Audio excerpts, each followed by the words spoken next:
साथियों, मैं अरविंद बंसरियार और आप देख रहे हैं झारखंड दर्पण न्यूज। तो घाटशिला चुनाव अभी होने जा रहा है। आप देख ही रहे हैं, यहाँ पे आपका एक तरफ है चंपा सोरेन का बेटा बाबूलाल सोरेन और दूसरा तरफ है आपका रामदास सोरेन के पुत्र हैं सोमेश सोरेन।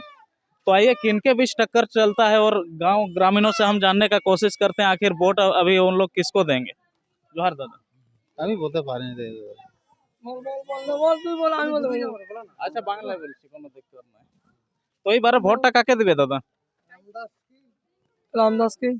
আচ্ছা আচ্ছা, তো বিকাশের কাম কেমন করলো আপনার রামদাস সোরেন? ভালোই করেছে। আচ্ছা আচ্ছা, তো এইবারে আপনি কাঁচি ছাপে ভোট দিবার মানে আপনার উদ্দেশ্য কি বটে? ভোট দেবো আর কি। আচ্ছা আচ্ছা, কাঁচি ছাপে ক্যান্ডিডেট ভালো বটে। আচ্ছা ভালো আচ্ছা, ক্যান্ডিডেট ভালো।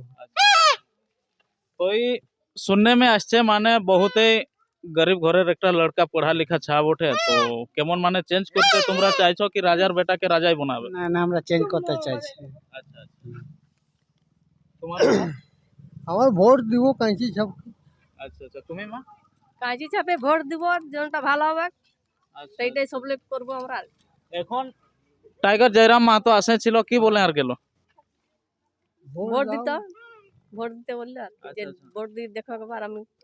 हाँ माने सबके चांस दिले तो एक बार हमारे यहाँ को। हाँ चलो ठीक है, ठीक।